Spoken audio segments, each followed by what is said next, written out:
سلام دعنا هبلنا تخطاتلتي أقسماويان مراخة بحفاش AMN نزي ساعات تتسنادو زيناتات إنه فلما غندي ندبتاتينا ብሔራዊ መሰላትን ሉዓላውነትን ትግራይ ዝጠመተ ፖለቲካዊ ዘተ ከም ዘካይድ ውድብ ሳልሳይ ወያነ ትግራይ አፍሊጡ ኣብ ትግራይ ዘሎ ፀገመን ተተፈትሑ ብዓይነ ሕወሓት ዓርሰ ምጥፋእ ኢሉ መንግስቲ ኣብ ፀጋይ ነዚ ሰዓት ብትንታነ ዝሓረናዮ ዛዕባና እዩ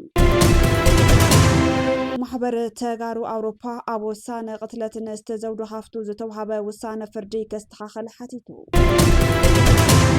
ናይ ኢትዮጵያ መተዓዳደጊ ገንዘብ ኣብ ታሪኹ ዘይተረኣየ ዝቕባበ ከም ዘጋጠሞ ብሉምበርግ ኣፍሊጡ ናይዚኦምን ካልኦትን ዝርዝር ክስዕብዩ ሰናይ ምክትታል ኣብ መቐለ ብዝተኻየደ ደብዳበ ድሮን ኣብ ልዕሊ ሰብን ንብረትን ጉድኣት በፂሑ ኣብ ከተማ መቐለ ዳዕሮ ተባሂሉ ኣብ ዝፍለጥ ከባቢ ደብዳብ ድሮን ከም ዝተኻየደ ወኪል ኣክሱማውያን ሚድያ ኣፍሊጡ እቲ ብድሮን ተፈፂሙ ዝተባሃለ መጥቃዕቲ ኣብ ሰላማውያን ሰባት ጉድኣት ከም ዘውረደ እውን ንምፍላጥ ተኻኢሉ እቲ ኣብ ከተማ መቐለ ዳዕሮ ብዝተባሃለ ከባቢ ዝተፈጸመ መጥቃዕቲ ድሮን ኣብ መንጎ መንግስቲ ፌደራልን ጉጅለ ሕወሓትን ዘሎ ምስሕሓብ ናብ ሓዱሽ ምዕራፍ ኩናት ከይሰጋገር ኣብ ዝስጋኣሉ ዘሎ እዋን እዩ ኣጋጢሙ ዘሎ ብፍንጣር እቲ ደብዳብ ኣዴታትን ህፃናትን ቆሲሎም ናብ ሆስፒታል ከም ዝተወሰዱ ተገሊጹ ካብዚ ዜና እንተይወፃና ኣብ ልዕሊ ንጹሃን ዜጋታት ዝተፈጸመ ደብዳብ ቅሉዕ ገበን ኩናት እዩ ክብል ሳልሳይ ወያነ ትግራይ ኣብ ዘውፅኦ መግለፂ ኮኒኑ ሎሚ 14 ሓሰ 2018 ዓ.ም ኣብ ከተማ መቐለ ብስርዓት ኢትዮጵያ ኣብ ልዕሊ ንጹሃን ደቂ ትግራይ ዝተፈጸመ ደብዳብ ቅሉዕ ገበን ኩናትን መቐፀልታ ፀረ ትግራይ ፖሊሲን ምዃኑ ሳልሳይ ወያነ ትግራይ ኣፍሊጡ ሳልሳይ ወያነ ትግራይ ካብ ትካላት ሕክምና ረኺበዮ ብዝበሎ ሓበሬታ መሰረት ኣብ ልዕሊ ንጹሃት ዜጋታት ከቢድ መጉዳእቲ ከም ዝበፅሕ እውን ኣረጋጊፀ ኣለኹ ኢሉ ማሕበረሰብ ዓለም ነዚ ተግባር ክኹንኖን ኣብ ልዕሊ እቲ ስርዓት ፀቕጥን ክገብሩን ዝፀውዐ እቲ ውድብ ንግዳያትን ስድራ ግዳያትን ፅንዓት ተመኒዩሎ ከምኡውን ብሔራዊ መሰላትን ሉዓላውነትን ትግራይ ዝጠመተ ፖለቲካዊ ዘተ ከም ዘካይድ ውድብ ሳልሳይ ወያነ ትግራይ ኣፍሊጡ ኣብ ትግራይ ተደጋጊሞም ዝለዓሉ ሕቶታት ህዝቢ ሰላም ፍትሒ ሉዓላውነት ሕጊ መሰረታዊ መሰላት ህዝብና ንምዕቃብ ዝግበር ቃልሲ ኣጠናኺሩ ከም ዝቕፅል ብምሕባር ኣብ ክልልና ትግራይ ዘሎ ነባራዊ ፖለቲካዊ ኩነታት ህፁፅ ፍታሕ ዝጠልብ ብምዃኑ ብዙም ኣቢሎም ዝሳተፉን መፍትሒ ሓሳባት ኣብ ምምፃእ ክዘትዩን ንተጋሩ ፃውዒት ኣቕሪቡ እቲ መድረኽ ዘተ ንሰንበት 17 ሓሰ 2018 ዓ.ም መደብ ከም ዝተተሓዘን ኣብቲ ሕዚ እዋን ብሔራዊ መሰላትን ሉዓላውነትን ትግራይ ንምርግጋፅ ኣብ ግህሰት ዝወደቑ መሰላትን ምዕቃብን ሓዱሽ ፖለቲካውን ዲሞክራሲያውን ቃልሲ ከም ዝጠልብ ቅድመ ኩነት ኣቐሚጡ ህዝቢ ትግራይ ዘለዎ ፀገም ብዝተፈላለዩ መልክዓት ክፈትሕን ንመጻኢ ወለዶ ዝጥዕም ስነ ምግባራዊ ስርዓት ንምህናፅ ድልዱል መድረኽ ከናዲ ከም ዘለዎ ብምእማን እዚ ዘተ ከም ዝፀውዐ ዝሓበረ እቲ ውድብ ተጋሩ ሓድነትን ምትምማንን ብምጥንኻር ሳልሳይ ወያነ ትግራይ ኣብ ፖለቲካዊ መስርሕ ንቕሓት ብምዕባይ ብሓባር ዶ ምባል ንማሕበራውን ፖለቲካውን ቃልሲ ዝኸውን ፋይናንሳዊ ዓቕሚ ብምውህላል ሓድነት ህዝቢ ትግራይ ንምዕቃብ ጽኑዕ መርገጽ መሓዝ ዝብሉ ኣጀንዳታት ቀሪጹ እቲ ብዙም ዘሳለጥ መድረኽ ከም ዘዳለወ ኣፍሊጡ ማሕበር ደቂ ኣንስትዮ ተጋሩ ሆላንድ ኣብ ልዕሊ ቀተልቲ ዘውዲ ሃፍቱ ዝተመሓላለፈ ውሳነ ብጽኑዕ ኮኒና ኣብ ኔዘርላንድ ስትርከብ ማሕበር ደቂ ኣንስትዮ ተጋሩ ሆላንድ ብገበን ቅትለት ዘውዲ ሃፍቱ ተኸሲሶም ፍርዲ ሞት ተፈሪድዎም ንዝነበሩ ያሬድ ገብረስላሰን ኣንገሶም ሃይለማርያምን ነፃ ተባሂሎም ካብ ቤት ማእሰርቲ ክፍትሑ ብማእከላይ ቤት ፍርዲ ከተማ መቐለ ዝተመሓላለፈ ውሳነ ብጽኑዕ ከም እትኹንን ኣፍሊጣ እታ ማሕበር ኣብ ዘውፅአቶ ወግዓዊ መግለፂ ቅድሚ 3 ዓመታት ኣብ ድሮ በዓል ኣሸንዳ ኣብ ልዕሊ ዘውዲ ሃፍቱ ዝበፅሐ ጥሕሰት ሰብኣዊ መሰልን በደልን ንመላእ ሕብረተሰብ ዝሕዘነን መሰል ደቂ ኣንስትዮ ዝደፈረን ከም ዝነበረ ሓቢራ ቤት ፍርዲ ከተማ መቐለ ዕለት 28 ሓምለ 2018 ዓ.ም ነቶም ተኸሰስቲ ካብ ቤት ማእሰርቲ ክፍትሑ ዝወሰነ ውሳነ ፍትሒ ዝጎደሎ እዩ ዝበለት እታ ማሕበር እዚ ውሳነ እዚ ኣብ ልዕሊ ዘውዲ ሃፍቱ ካልኣይ ቅትለት ከም ዝተፈጸመን ንስድራ ቤታ ድማ ስነ ኣእምራዊ በሰላ ካብ ምፍጣሩ ብተወሳኺ ኣብ ትግራይ ንዝነብራ ደቂ ኣንስትዮ ፀጥታ ዘስግእ እዩ ብምባል ንመጻኢ እውን ተመሳሰልቲ ገበናት ንክደጋገሙ ማዕጾ ዝኸፍት ሓደገኛ ኣብነት ምዃኑ ገሊጻ በዚ ምክንያት ኣብ ልዕሊ ዘውዲ ሃፍቱ መጥቃዕቲ ዝፈጸሙ ኣካላት ብህፁፅ ናብ ቤት ማእሰርቲ ተመሊሶም ተመጣጣኒ ቅፅዓት ክረኽቡ ዝብልከቶም ኩሎም ኣካላት ፍትሒ በቲ ማሕበር ዝቐረበ ጥርዓን ተቐቢሎም ፍትሕን ሓቅን ከስፍኑ ከምኡውን መሰል ክብርን ድሕንነትን ደቂ ኣንስትዮ ንክሕሎ ሕብረተሰብን ዝምልከቶም ኣካላትን ብሓባር ደው ክብሉ ፃዊት ተቕሪባ እታ ማሕበር ፍትሒ ንዘውዲ ሃፍቱ ፍትሒ ንኹለን በደል ንዝበፅሐንን ፍትሒ ንዘይረኸባን ኣሓትና ብምባል መግለፂ ኣዛዚማ ማሕበር ተጋሩ ኣውሮፓ ኣብ ውሳነ ቅትለት ንእስቲ ዘውዱ ሃፍቱ ዝተዋሃበ ውሳነ ፍርዲ ከስተኻኸል ሓቲቱ ኣብ ትግራይ ሰላምን ፍትሕን ንምርግጋፅ ዝግበር ፃዕሪ ኣብ ከቢድ ፈተና ይወድቕ ኣሎ ዝበለ እቲ ማሕበር ብዛዕባ እቲ ኣብ ትግራይ ዘለው ኣሰካፊ ኩነታት ፍትሒ ህፁፅን መጠንቀቕታን ኣቕሪቡ ኣሎ ብመሰረት ካብ ማሕበር ተጋሩ ኣብ ኤውሮፓ 13 ሓሰ 2018 ዓ.ም ዝተዋሃበ መግለፂ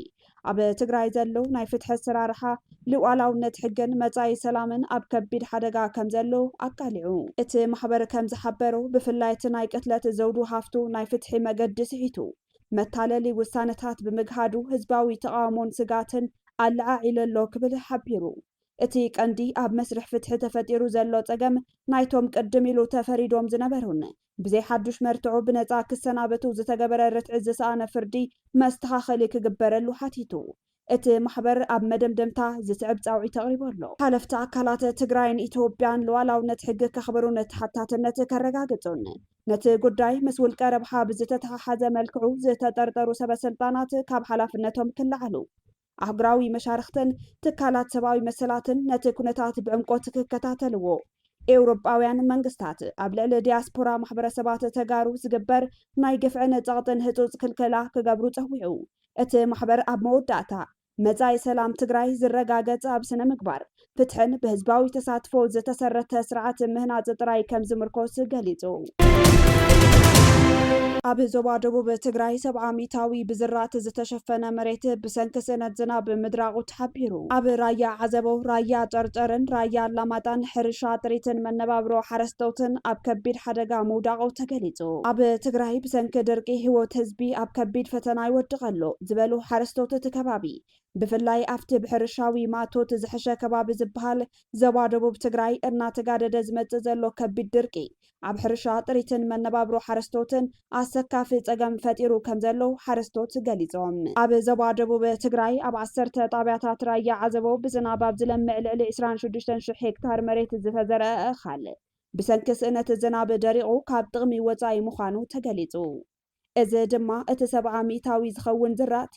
ብድርቂ ከም ዝተጠቕዐ ሓረስቶት ኣረጋጊጾም ከም መንግስቲ ዝግበር ህፁፅ መፍትሕን ቅድመ ድልውነትን ብዘይምህላው ድማ ቀጻሊ ተስፋ ሓረስቶት ከም ዝተመናመነ እቶም ሓረስቶት ብመረረት ገሊጾም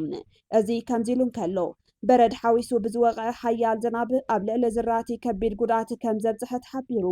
እዚ ዝተገልጸ ኣብ ወረዳ ድጉዓ ተንቤን ጣብያታት ልምዓትን ኣረጌንን ብዝወቕዐ በረድ ዝሓወሰ ሓያል ዝናብ ኣብ ልዕሊ 499.5 ሄክታር ተሓራሲ መሬት ከቢድ ጉድኣት ከም ዘብፅሐ ተገሊጹ እዚ ብዕለት 12 ሓሰ 2018 ዓ.ም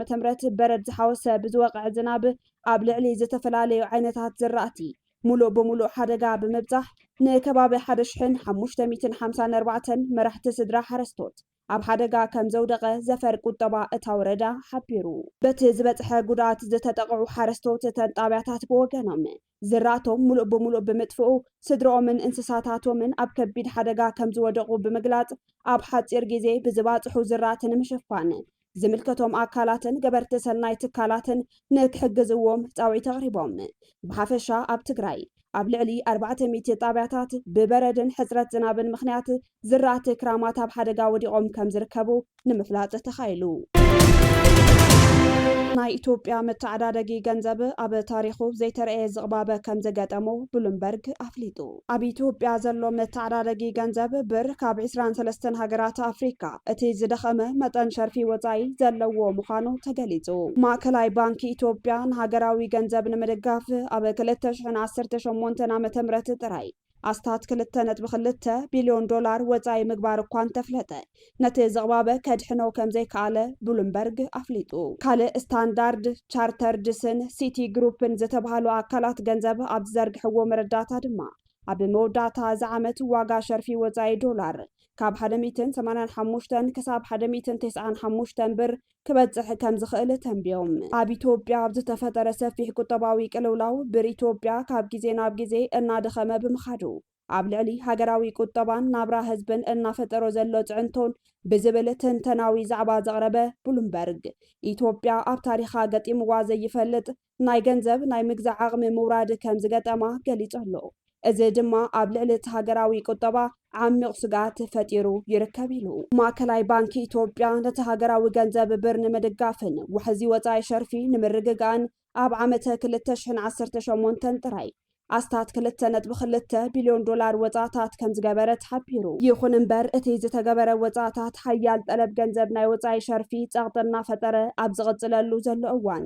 ብር ኢትዮጵያ ምስ ዶላር ኣሜሪካ ናብ ክብረ ወሰን ዝወረደ ትሑት ደረጃ ከም ዘሳጥሖ ሓቢሩ። ብሰንኩ ድማ ብር ኣብዚ ዓመት ብ3.2 ሚታዊት ተዳኺሙ 1 ዶላር ብ162 ብር ሽያጣት ብምብጽሑ ብምግላጽ ኣብ ዝሓለፈ ዓመት ብሉምበርግ ካብ ዝከታተሎም ናይ 23 ሃገራት ኣፍሪካ ገንዘብ እቲ ዝደኸመ ኣፈጻጽማ ዘለዎ ገንዘብ ኮይኑ ከም ዘሎ ኣረጋጊጸ ክብል ብሉምበርግ ሓቢሩ። ኣብዚ መዳይ ዝተፈላለዩ ዓለም ለኸ ትካላት ገንዘብን ተንተንትን ገምጋማቶም እናሃቡ ይርከቡ። ንኣብነት ስታንዳርድ ቻርተርድስን ዝተባሃለ ገንዘባዊ ትካል እውን ናህሪ ምንቁልቋል ዋጋ ብር ክዝሕትል ከም ዘይኽእልን ክሳብ መወዳእታ ዝዓመት ን1 ዶላር 163 ብር ክኸውን ተፅቢት ከም ዝግበር ኣፍሊጡ ኣሎ። እዚ ከምዚ ኢሉ እንከሎ ካልኦት ዓለም ለኸ ተንተንቲ ካብዚ ዝነሃረ ትንበያ ኣቐሚጦም ኣለው። ኣብ ሲቲ ግሩፕ ዋና ተመራማሪ ስነ ቁጠባ ኣፍሪካ ዴቪድ ኮዋን ንብሉምበርግ ኣብ ዝሃቦ ቃለ መሕትት ኣብ መወዳእታ ዝዓመት እቲ ብር ን1 ዶላር ካብ 185 ክሳብ 195 ብር ክዳኸም ከም ዝኽእል ትጽቢት ከም ዘለዎ ገሊጹ። እዚ ድማ ኣብ ልዕሊ ሃገራዊ ቁጠባ ዝለዓለ ጸቕጢ ከም ዝፈጥር ሓቢሩ። ኣብ መወዳእታ ኣብ ትግራይ ዘሎ ጸገም እንተተፈትሑ ብዓይኒ ሕወሓት ዓርሰ ምጥፋእ ኢሉ መንግስቲ ኣብ ጸጋይ ተንታኒ ፖለቲካ መንግስቲ ኣብ ጸጋይ ምስ ሮማናት ኦንላይን ኣብ ዝገበሮ ጻንሒት ትግራይ ገጢምዋ ዘሎ ፖለቲካዊ ጸገም ምቕጻሉ መፍትሒ ብምስኣን ዘይኮነስ እቲ ጸገም ክፍታሕ ናይ ሓላፍነት ተበግሶ ብዘይምህላው እዩ ክብል ገሊጹ። ኩሉ ጸገምካ ትፈልጥ ኢኻ፣ ሽግርካ ትፈልጥ ኢኻ፣ መፍትሒኡ እውን ትፈልጥ ኢኻ፣ ግን ዊሊንግነስ ትስእነት ጸገም ንኽትፈትሕ ማለት እዩ። ዓቕሚ ትስእን በቃ ዓቕሚ ሲኣቤካ ማለት እዩ። ሕዚ ብውልቀ ሰብ ክኾን ከሎ ማለት እዩ።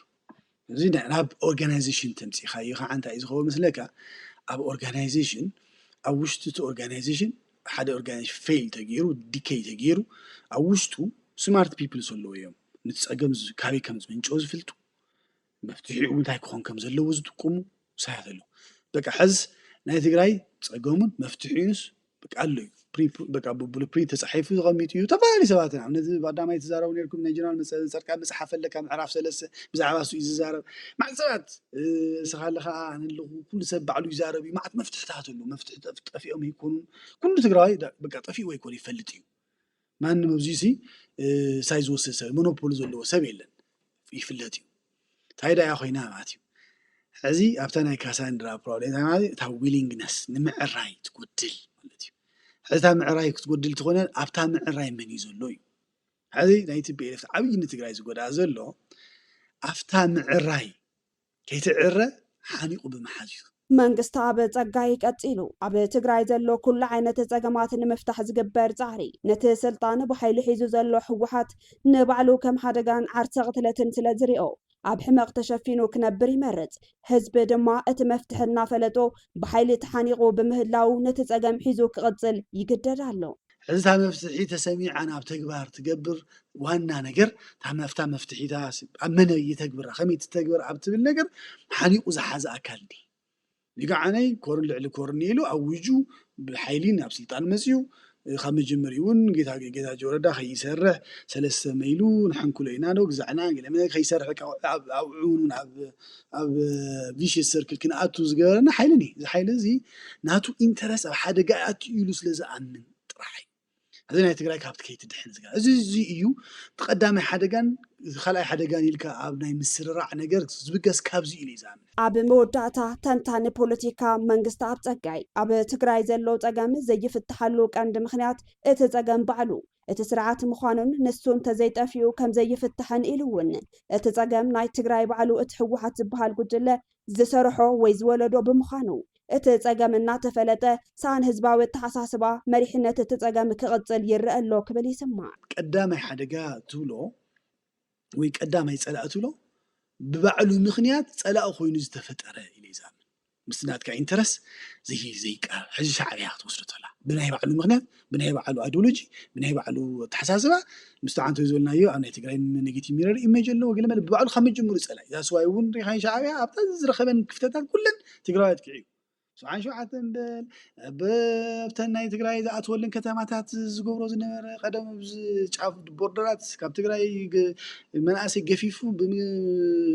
قالوا له مقبار يخون دريو إرترات قادات يرون أو إرتراز نبرنو تجارو أم برار يخون نبرتهم محتاج يخون أم معناه يخون دحرمون على مسامس أم من فراس يخون حجون آتيو جنوسايد مقبار يخون بتجري زلوا نبرتهم معراه يخون دكتنشتو مدفار يخون كل عينة تجارو بناء بعلو توجسوس وصلوا سألاي خم جمهوري سألاي لازم نسأبعلي أنت قال أي سألاي الكاتب قمت أزل خنا أبي بعد هذا فترة كيو سألاي أين مرن أبي أين مرن سياس سخون ونجر قبل قال لا أبي نيري كون نعجبري الوي كون نجيب بناء بعلم من كديس قبلني أبي يمكن بعد هذا مسخايو أنا أنت أيزول ناتكا بروجيني ويك عنيك بجوز بعد هذا فترة كيو نجاري ناتكا ميكينج يو كاب أخسماويان مرة حفاش نايز ساعات زيناتات كتكتاتلو تنحكم نمكتتالكم نمسكن مزترفو مدواتنا سناي جزي